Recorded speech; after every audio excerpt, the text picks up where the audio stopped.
Good morning students. आज हम discuss करेंगे subject code CS303 Unix and shell programming का topic command structure. Last lecture के अंदर हमने डिस्कस किया था कि यूनिक्स आर्किटेक्चर क्या होता है और यूनिक्स के फीचर्स क्या क्या हैं। यूनिक्स के आर्किटेक्चर को जब हमने डिस्कस किया था तो उसमें हमने देखा था कि किसी भी एप्लीकेशन प्रोग्राम को जब हार्डवेयर को यूज़ करना होगा तो हमें एक इंटरफेस चाहिए जो हमारा ऑपरेटिंग सिस्टम कहलाता है, और उस इंटरफेस के दो पार्ट्स थे, शेल और कर्नल। वहीं पे हमने ये भी डिस्कस किया था कि शेल जो है वो हमारी कमांड्स को इंटरप्रेट करता है, और हमने ये डिस्कस किया था कि यूनिक्स हमारा एक कमांड बेस्ड ऑपरेटिंग सिस्टम है। इसका मतलब ये है कि अगर हमें किसी एप्लीकेशन को यूज़ करना है, हमें कोई टास्क परफॉर्म करना है, तो हमें कमांड्स देनी होंगी और शेल उन कमांड्स को इंटरप्रेट करेगा और उसके बाद एग्जीक्यूट करेगा। तो आज हम ये डिस्कस करेंगे कि जो हम कमांड देंगे वो किस फॉर्मेट के अंदर देंगे। उसका एक पर्टिकुलर फॉर्मेट डिसाइडेड है कि इसी पर्टिकुलर फॉर्मेट के अंदर जब कमांड आएंगी तभी शेल उसको क्या करेगा, इंटरप्रेट कर पाएगा कि किस वर्ड का क्या मीनिंग है। तो आज हम डिस्कस करेंगे कि क्या कमांड का स्ट्रक्चर होता है यूनिक्स ऑपरेटिंग सिस्टम में।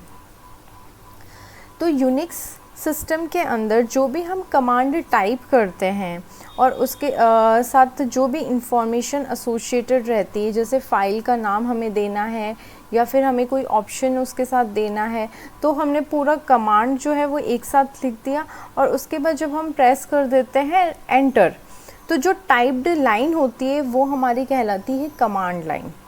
मतलब कि जैसे हमारा टर्मिनल ओपन होता है, यूनिक्स जो है उसके अंदर हमारा टर्मिनल ओपन होता है, टर्मिनल पे जो भी हम लाइन लिखते हैं टू परफॉर्म ए टास्क, मतलब कि अगर हमें फॉर एग्जांपल फाइल्स को ओपन करना है या फिर हमें ये देखना है कि इस डायरेक्टरी के अंदर कौन कौन सी फाइल्स हैं, तो उसके लिए एक कमांड है।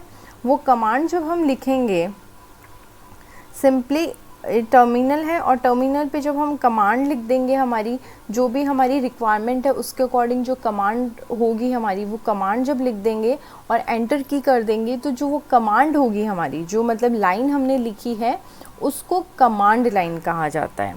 यूनिक्स के अंदर एक स्पेशल प्रोग्राम होता है जो शेल या कमांड लाइन इंटरप्रेटर कहलाता है, जो हमने लास्ट क्लास में भी डिस्कस किया था।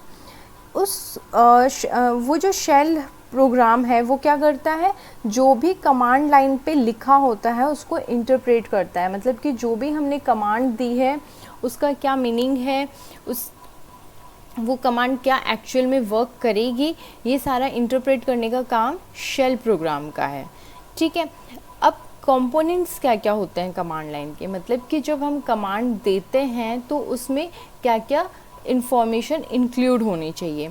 तो सबसे पहले जो इन्फॉर्मेशन है वो है कमांड होनी चाहिए। मतलब कि जो हम कमांड लाइन में लिखेंगे कमांड, या फिर हमने जैसे फर्स्ट जो पॉइंट है उसमें बताया है कि हम कमांड को टाइप करते हैं विद एसोसिएट इन्फॉर्मेशन, तो सबसे पहले क्या टाइप करेंगे हम, कमांड का नाम, कि उस कमांड का नाम क्या है।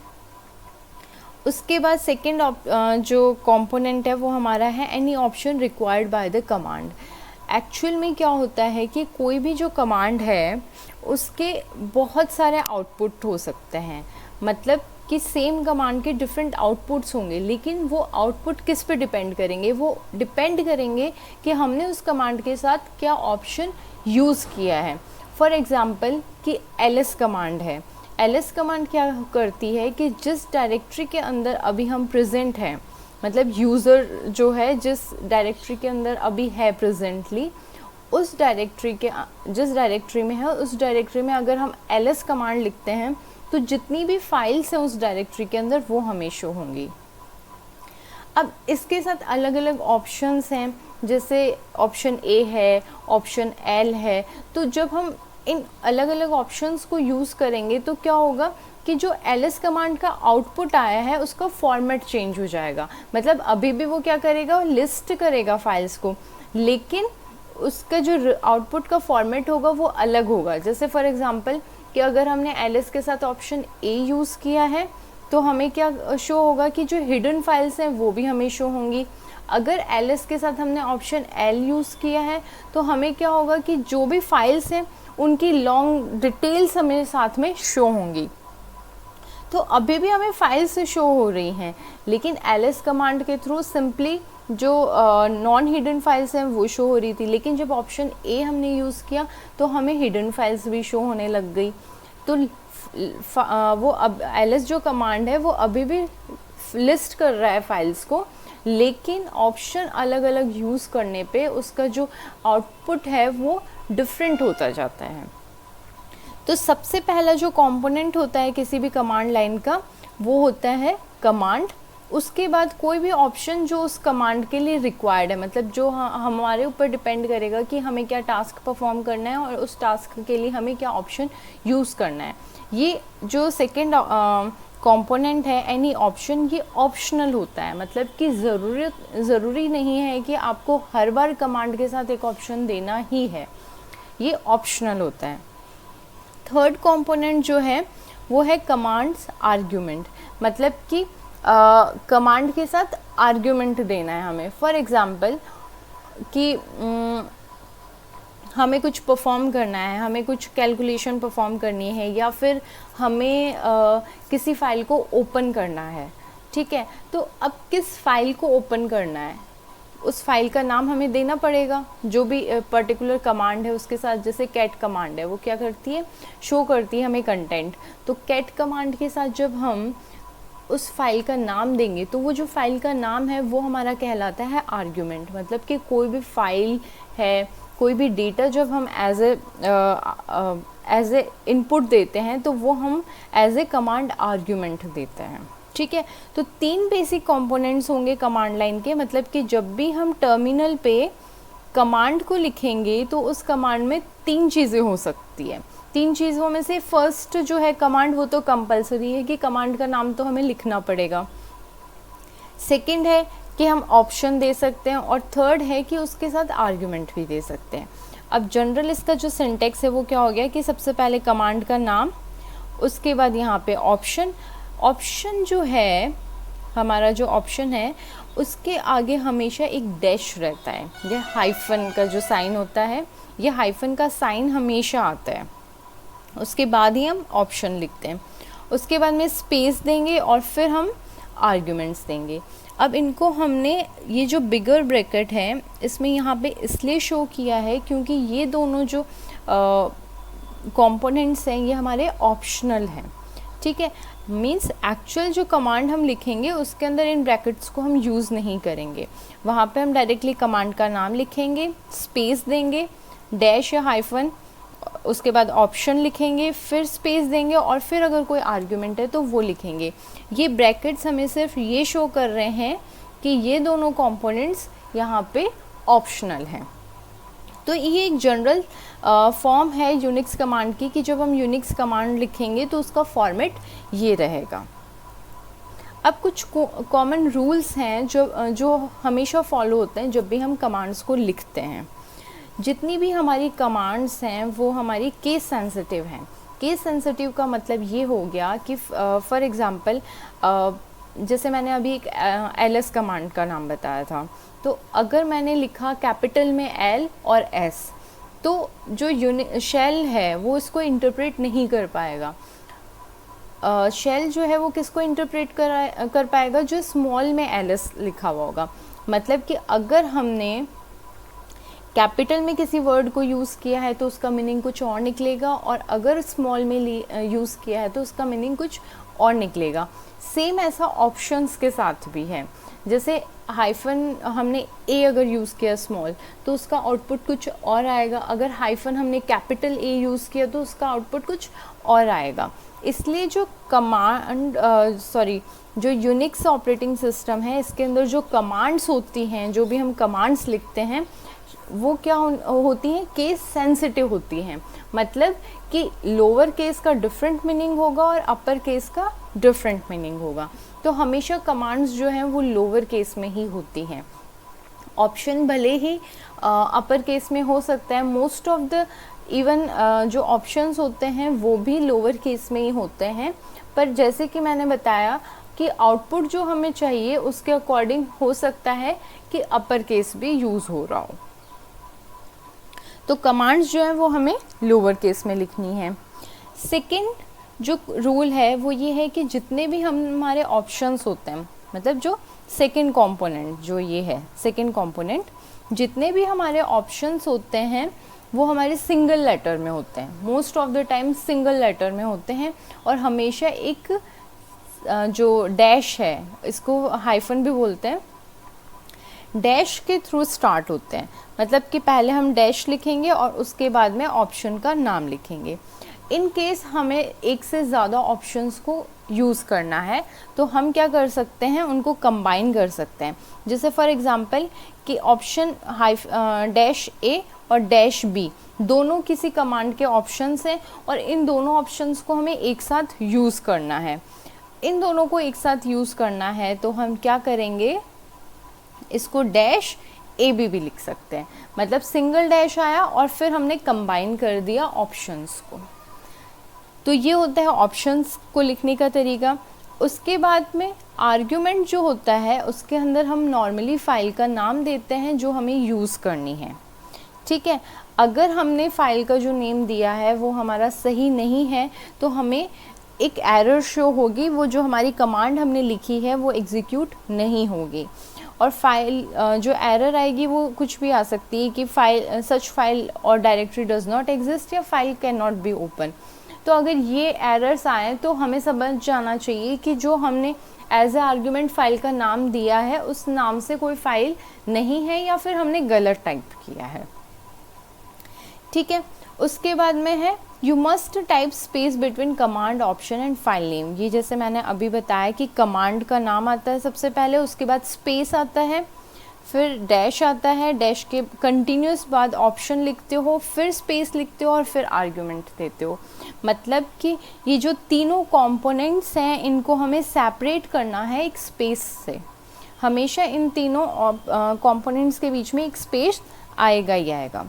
इसके बाद में है कि ऑप्शंस कम बिफोर आर्ग्यूमेंट्स। मतलब कि जो ऑप्शन फील्ड है हमारा, जो ऑप्शन कंपोनेंट है ना, ये हमेशा आर्ग्यूमेंट से पहले ही आएगा। मतलब इसका जो फॉर्मेट है ना वो हमेशा यही रहना चाहिए कि सबसे पहले कमांड का नाम लिखेंगे, उसके बाद में ऑप्शन लिखेंगे और उसके बाद में हम आर्ग्यूमेंट लिखेंगे। इसको हम चेंज नहीं कर सकते कि पहले हम आर्ग्यूमेंट लिख दें फिर ऑप्शन लिख दें, या पहले आर्ग्यूमेंट लिख दें फिर हम कमांड का नाम दे रहे हैं।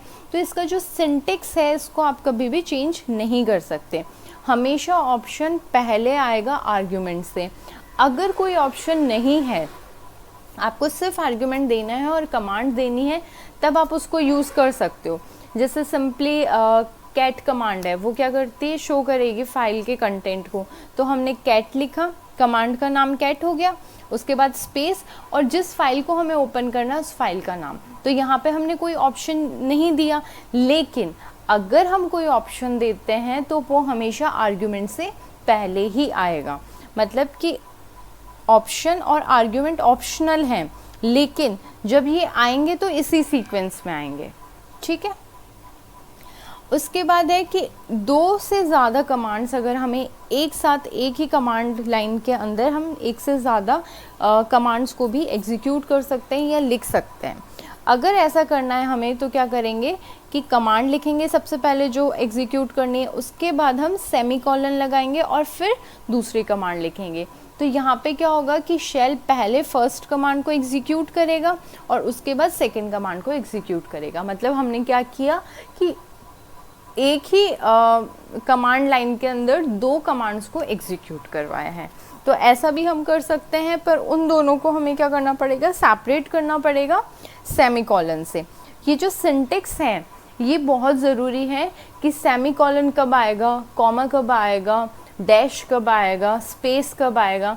क्योंकि अगर आपने कहीं प्रॉपर स्पेस नहीं दिया है, जहाँ पे सेमीकोलन लगाना था वहाँ सेमीकोलन नहीं लगाया है, जहाँ डैश यूज़ करना था वहाँ डैश नहीं लगाया है, तो हमेशा आपके क्या होगा, एक एरर जनरेट हो जाएगी। इसलिए ये बहुत ज़रूरी है कि हमें सेमीकोलन कहाँ लगाना है, हमें कॉलन कहाँ लगाना है, किस तरह से हम ऑप्शंस को कंबाइन करके लिख सकते हैं। तो ये कॉमन रूल्स हैं।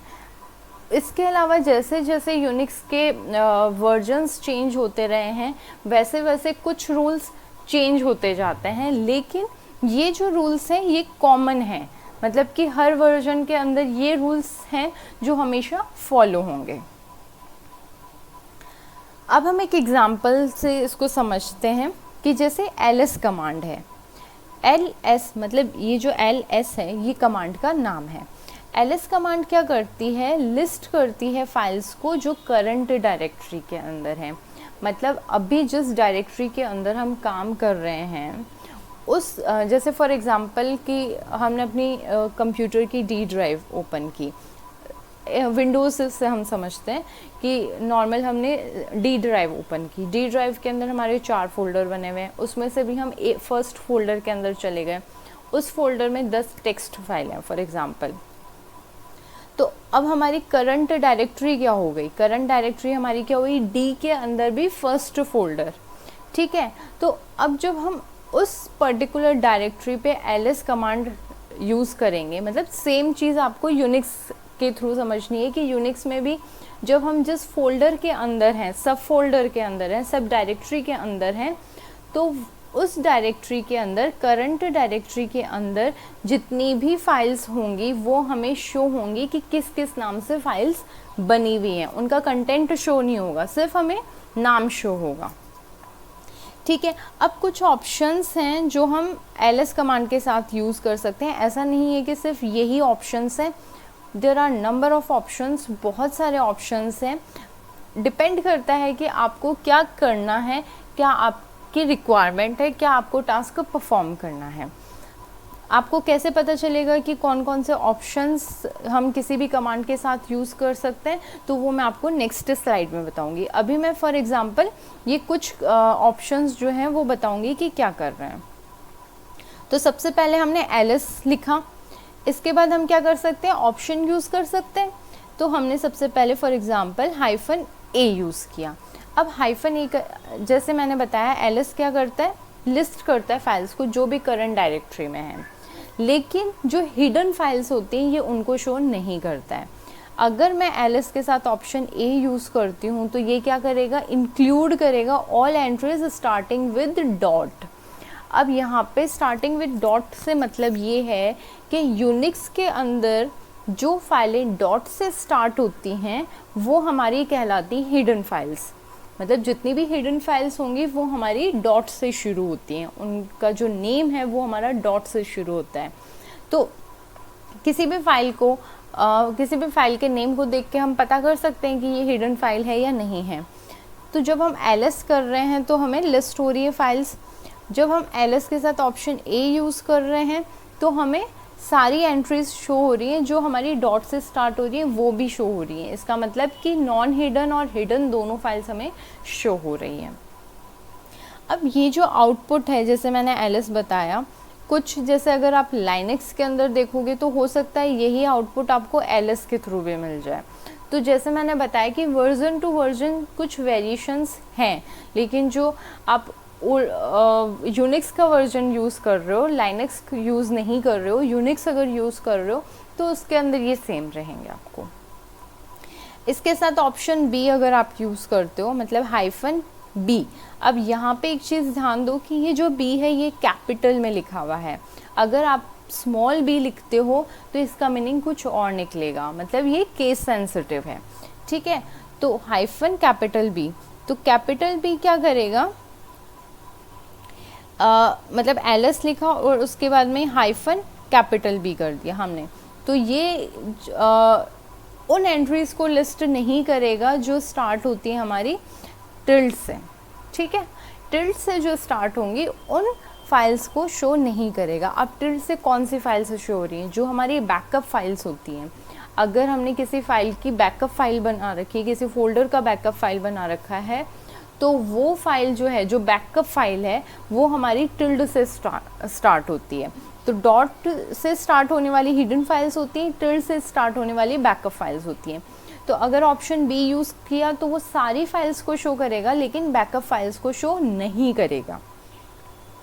इसी के साथ अगर हम ऑप्शन जी यूज़ करते हैं, अब ये जस्ट लाइक एल है, तो सबसे पहले हम समझ लेते हैं कि एल क्या करेगा। इससे पहले हम देखते हैं आई क्या करता है। ऑप्शन आई है जब हम यूज़ करेंगे तो फाइल का आइनोड नंबर शो करेगा। नेक्स्ट जो आपकी यूनिट है उसमें हम इन डिटेल पढ़ेंगे कि आइनोड नंबर क्या होता है। अभी मैं इन शॉर्ट आपको बता देती हूँ कि हर एक जो फाइल है उसके साथ एक इंडेक्स नंबर अटैच होता है। उस इंडेक्स नंबर की हेल्प से हम एक्चुअली किसी फाइल को एक्सेस कर पाते हैं, वो कहलाता है आइनोड नंबर या इंडेक्स नंबर। तो अगर हमें देखना है किसी फाइल का इंडेक्स नंबर क्या है तो हम क्या करेंगे, ls लिखेंगे, फिर हाइफन आई लिखेंगे, मतलब डैश आई लिखा हमने, और उसके बाद में हम फाइल का नाम देंगे। तो यहाँ पे हमने क्या किया है, आर्ग्यूमेंट भी दिया है कि किस फाइल का हमें इंडेक्स नंबर देखना है। फिर है option hyphen L. Hyphen L क्या करेगा कि लॉन्ग लिस्टिंग फॉर्मेट के अंदर हमें फाइल्स को शो करेगा। ठीक है, लॉन्ग लिस्टिंग का मतलब ये है कि कोई भी फाइल होती है उसके साथ बहुत सारी प्रॉपर्टीज़, बहुत सारे एट्रीब्यूट्स, बहुत सारी इंफॉर्मेशन अटैच्ड रहती है। जैसे कि उस फाइल को कौन कौन ओपन कर सकता है, कौन रीड कर सकता है, उसको कौन राइट कर सकता है, कौन एग्जीक्यूट कर सकता है। ठीक है, तो बेसिकली यूनिक्स के अंदर 3 तरह के यूज़र्स हो सकते हैं। एक ओनर जिसने फाइल को क्रिएट किया है, एक होता है ग्रुप जिसके अंदर वो यूज़र मेंबर होता है, और थर्ड जो यूज़र है वो होते हैं अदर्स, मतलब जो ग्रुप के अलावा जो यूज़र्स रह गए वो अदर्स में।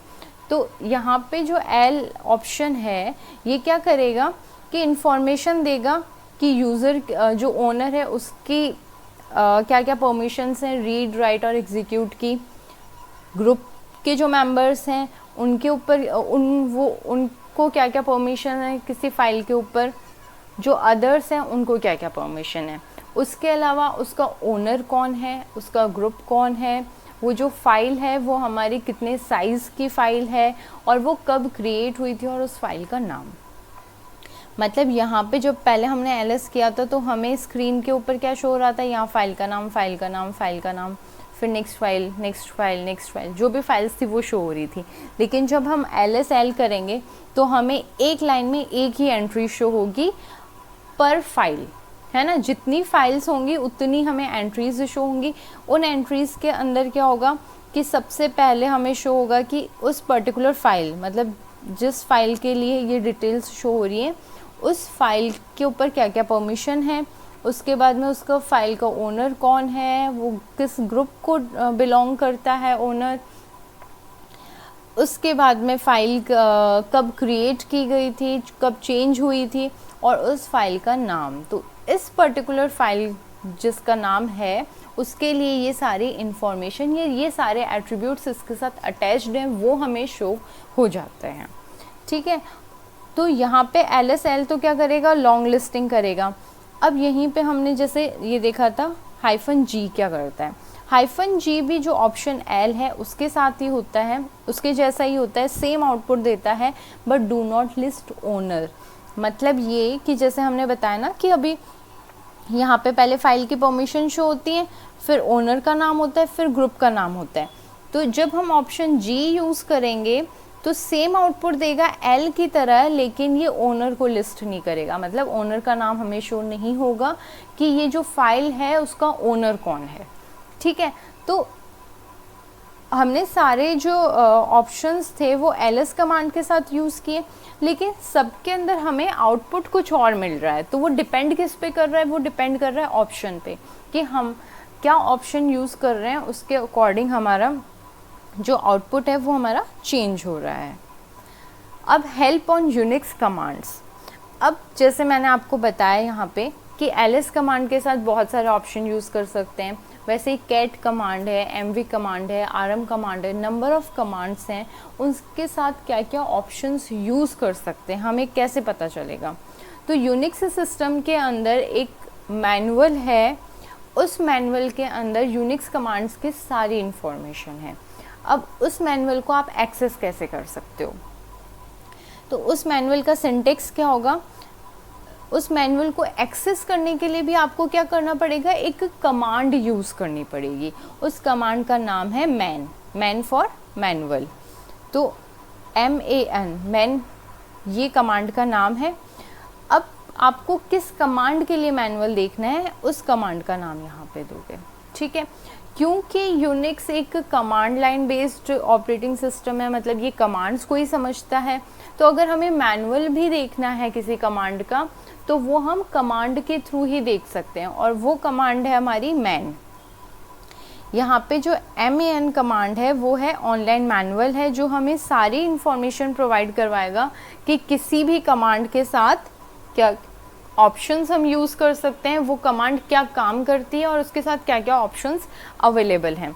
तो जैसे फॉर एग्जांपल मैंने अगर यहाँ पे लिखा मैन LS, मतलब मैन इज़ फॉर मैनुअल, किसका मैनुअल, LS कमांड का मैनुअल, तो हमें पूरा शो हो जाएगा कि LS कमांड क्या करती है और उसके साथ क्या क्या ऑप्शंस हम यूज़ कर सकते हैं और उन ऑप्शंस के क्या मीनिंग है, मतलब पर्टिकुलर ऑप्शन को यूज़ करने पे क्या आउटपुट हम एक्सपेक्ट करते हैं। तो ये है मैनुअल। तो इस तरह से हमें इसकी हेल्प से हमें पता चल जाएगा, मैनुअल की हेल्प से हमें पता चल जाएगा कि किस कमांड के साथ क्या ऑप्शन हम यूज़ कर सकते हैं। अब रिकॉलिंग प्रीवियस कमांड्स, अगर हमें प्रीवियस कमांड्स को रिकॉल करना है, मतलब कि जो हम ऑलरेडी एग्जीक्यूट कर चुके हैं, हमें वापस से उनको क्या करना है, एग्जीक्यूट करवाना है या हमें चेक करना है, तो हम कैसे कर सकते हैं। यूनिक्स कमांड बेस्ड है। अगर फॉर एग्ज़ाम्पल कि आपकी एक बहुत बड़ी कमांड है, आप उसको बार बार टाइप करो तो वो बहुत हैक्टिक हो जाएगा। इसके लिए क्या है कि यूनिक्स के अंदर एक .sh हिस्ट्री नाम से एक डिफ़ॉल्ट डायरेक्टरी बनी होती है। देखो ये डॉट से स्टार्ट हो रही है, इसका मतलब ये हिडन रहती है, ठीक है, ये शो नहीं होती आपको, मतलब विदाउट कि आप लिस्ट करो हिडन फाइल्स को भी। तो .sh हिस्ट्री नाम से एक डायरेक्टरी बनी होती है, ये डिफ़ॉल्ट डायरेक्टरी होती है, ठीक है, मतलब आपको क्रिएट करने की ज़रूरत नहीं होती। अब जब भी आप किसी कमांड को टाइप करते हो तो उसकी इंफॉर्मेशन इस डायरेक्टरी के अंदर चली जाती है, ठीक है। तो यूनिक्स क्या करता है, जितनी भी कमांड्स आपने अपने लॉगिन सेशन में टाइप की है, मतलब कि आप जैसे अभी आपने अपने सिस्टम पे लॉगिन किया, ठीक है, अब आप जितनी भी कमांड्स टाइप कर रहे हो उन सारी कमांड्स को यूनिक्स रिमेंबर करेगा, लेकिन कब तक रिमेंबर रखेगा, जब तक आपका सेशन चलेगा तब तक रिमेंबर रखेगा। ऐसा नहीं है कि आपने अभी अपना सिस्टम बंद कर दिया उसके बाद आप वापस आ रहे हो और तब वो रिमेंबर रखे। जब तक आपका सेशन चल रहा है एक पर्टिकुलर लॉगिन सेशन, उसके अंदर वो यूनिक्स जो है वो याद रखेगा कि आपने क्या क्या कमांड्स को टाइप किया है, और वो कहाँ पे स्टोर रखेगा उन टाइप्ड कमांड्स को .sh हिस्ट्री डायरेक्टरी नाम से, जो डायरेक्टरी बनी हुई है इस नाम से, उसके अंदर रखेगा। लेकिन यहाँ पे एक लिमिटेशन भी है, वो लिमिटेशन ये है कि अप टू 16 कमांड्स, मतलब मैक्सिमम ये 16 कमांड्स को क्या कर सकता है, स्टोर करके रख सकता है। अगर आपने 17th कमांड एंटर की तो क्या होगा कि जो सबसे पहले आपने कमांड टाइप की थी वो हिस्ट्री से चली जाएगी, ठीक है। तो आप क्या कर सकते हो, 16 कमांड्स को देख सकते हो कि क्या क्या कमांड्स थी और उनको कॉल कर सकते हो उनके एसोसिएटेड नंबर से या डायरेक्टली कमांड्स के थ्रू भी। अब वो हम देखते हैं कि किस तरह से रिकॉल कर सकते हैं।